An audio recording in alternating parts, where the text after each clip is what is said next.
こんにちは、ボックスです。今回は8月に買ってよかったものを5点紹介します。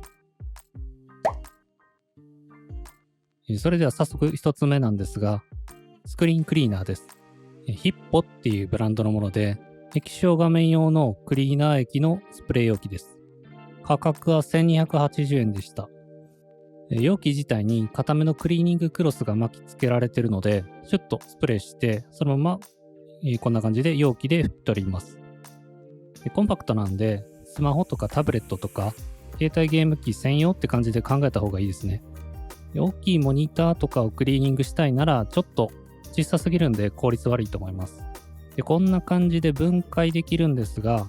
香水を入れるアトマイザーみたいな感じで、中身のクリーニング液は自分の好みのものを入れるっていう感じになります。25ml ぐらいは入りそうです。液体がなくなったらまた入れ替えてって感じです。自分はエレコムのクリーニングリキッドってやつを入れてます。このエレコムのものは1本 60ml 入ってて300円ぐらいです。毎日頻繁に使っててもなかなか使い切れるような量ではないです。スマホって結構汚いって言うじゃないですか。あんまり気にしてなかったんですけど、昨今ウイルスの云々があるので、ちょっと気になり始めて買ってみたんですけど、すごい良かったです。スマホはそこまで画面が大きくないので、指紋はあんまり気にならないんですけど、特にこんな感じで iPad にベストマッチの商品かなと思います。拭き終わった後はちょっとクリーナーが濡れてるので、これは乾かしておいて、完全に乾いてからケースにパコッと入れるって感じです。かさばらないですし、これ1個でクリーニングが完結するので、カバンに1つ入れておくっていうのはちょっとおすすめかなと思います。2つ目がクリッパーです。価格が2970円。これはいわゆるバックハンガーってやつで、色はツヤなしブラックっていうのを選びました。耐荷重がだいたい 15kg っていうところが最大の決め手でした。以前は別のバックハンガー使ってたんですけど、このヒンジの部分がちょっと壊れてしまって、より頑丈なものを探した結果、このクリッパにたどり着きました。ここのヒンジの部分がすごい頑丈で、この先端部分の滑り止めもなかなかのグリップ力があります。ただこの全体的なフォルム、金属製の輪っかが結構大きめで若干存在感あるので、もうちょっと目立たない感じのものだったらよかったかなっていうのはちょっと思ってます。で、PC とか iPad とか水筒とかいろいろ入れ始めるとどうしてもカバンって重くなっちゃうので、荷物がそこそこ重い方とか、とにかく頑丈さと安定感を求める方にはこのクリッパーは結構おすすめです。で、3つ目はスタンディングデスクです。このフレキシスポットっていうブランドの EG1 っていう天板がついていない足だけの電動昇降式のデスクです。で、手動昇降式のものも使ってるんですが、今回は電動のものを買いました。だからフレキシスポットのスタンディングデスクはこれで2脚目になります。で、PC デスクはどうしてもモニターとかも含めていろんなものが置いてあるので、それごと昇降させようと思うと、さすがに電動の方が楽だとは思います。高さが71センチから121センチまで上下させることができます。自分は身長180ちょろあるんですが、高さが足りないってことはないです。組み立てもかなり簡単で、30分ぐらいで一人でも全然できます。ただ、ちょっと天板と足をつける際には電動工具がどうしても必要です。人力でこれの穴を開けるっていうのは結構難しいと思います。電源コードを付属のモーターにつないで、スイッチを押せば押している間は上下に動くっていうような仕組みです。で、高さをメモリーさせて、自動的に高さの調節をしてくれるっていうモデルもあるんですが、そこまで必要ないかなと思いました。で、駆動音なんですが結構静かなので、夜中に動かしても全然大丈夫です。フレームもかなり頑丈でガタつきもないです。ただ、高さを結構上げている状態で天板を揺らすと、さすがにモニターは揺れちゃいます。静かにタイピングするぐらいではあんまり気になりません。で、自分は長年にわたって結構腰痛に苦しんでまして、今年からいろいろと根本改善のために運動したり、椅子を変えたりと、いろいろトライしてみてるんですけども、今回スタンディングデスクも導入してみました。8月の頭に買ったので、もうすでに1ヶ月ぐらい使ってるんですが、かなり気に入ってます。よく言われるデメリットとしてあるのが、めんどくさがりな人はそもそもこのデスクの上げ下げ、立ったり座ったりをあまり変えたりしないんじゃないかってことと、PC 周りの配線が結構タイトになってくるので、ケーブルオーガナイズが難しくなるっていうことと、長時間立ってるとかかととか足が痛くなるんじゃないかってこととかがよく言われてるんですが、この辺は自分は全く問題ないと思います。そもそも腰痛持ちの人は長時間座りっぱなしとか立ちっぱなしっていうのがやっぱりしんどいので、姿勢を変えたくなります。変えたくなったタイミングで上げ下げすればいいだけですし、こういう Apple Watch とかもスタンドの通知をよこしてくるんで、仮に忘れてても、このタイミングで立ち上がったりすればいいと思います。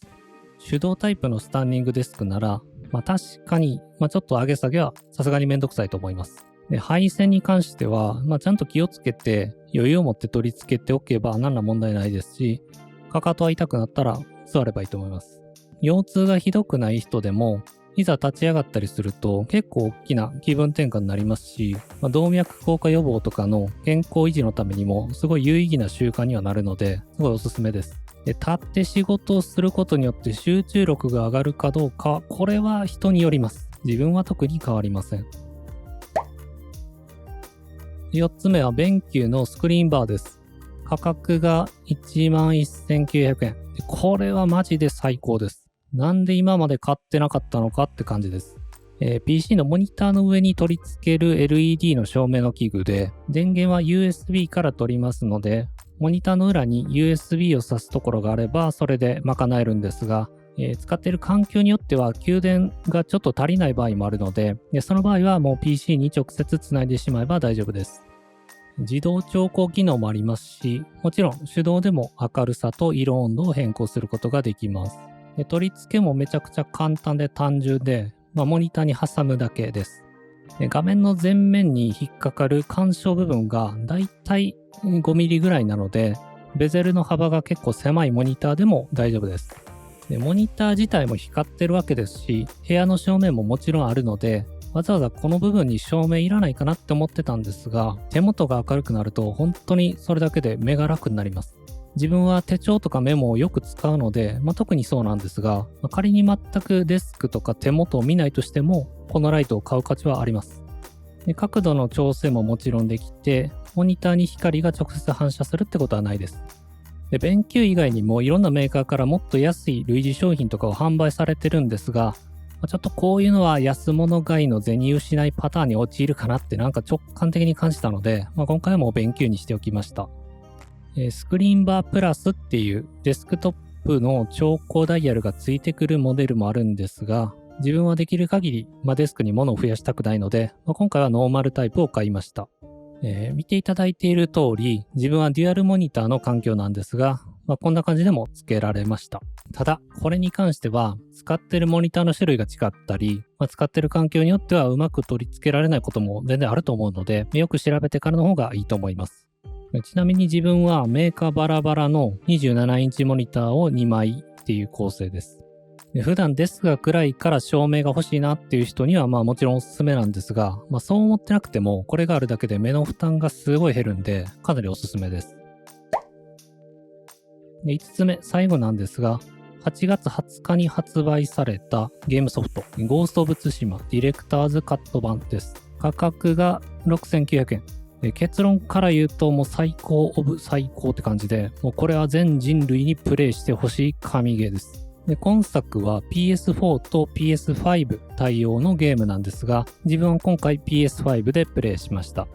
もともと2020年に PS4 で発売されたゲームで、その年のゲームオブザイヤー3位に選ばれた作品です。そこに新しいストーリーとか追加要素、いわゆる DLC っていうのがたっぷり入った完全版で、PS5 でプレイするなら PS5 ならではの機能にもしっかり対応してくれてます。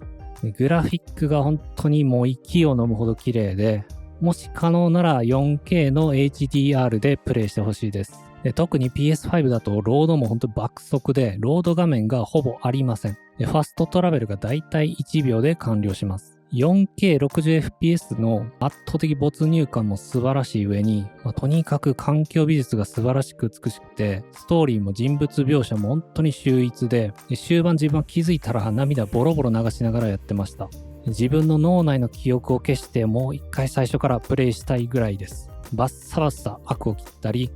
美しい対馬の国を馬に乗って走ったり、お湯に浸かったり、歌を詠んだり、笛を吹いたり、オープンワールドらしいオープンワールドゲームで、アクションゲームではあるんですが、難易度はかなり優しめの設定なので、ゲームにもともとあんまり慣れていないっていう人でも思いっきり楽しめるはずです。サッカーパンチっていう海外のプロダクションが作ったゲームなんですが、日本人より日本人のこと分かってるなって感じで、ちょっと本当に感心します。2020年に発売された PS4 のものからディレクターズカットバージョンになって、大きく何か画質が向上しているわけではないらしいので、今買って PS4 で遊ぶっていうのも全然ありだと思います。むしろ今は完全版になって本当に最初からボリューム満点ですし、今こそやるべきだと思います。ものすごい数のアワードを受賞しているゲームなので、面白いことはまず間違いないので、買って損はないです。という感じで、8月に買って良かったもの5つを紹介しました。いろいろ他にも買ってるんですが、あんまり多く、紹介してもしょうがないので、5つだけにしておきました。一応すべて概要欄にリンクを載せていくので、気に入ったものがあればチェックしてみてください。また今回の動画が気に入っていただければ、ぜひ、高評価とチャンネル登録をしておいてください。また9月のものももちろん紹介する予定なので、その際はまたご覧ください。それではご視聴ありがとうございました。さようなら。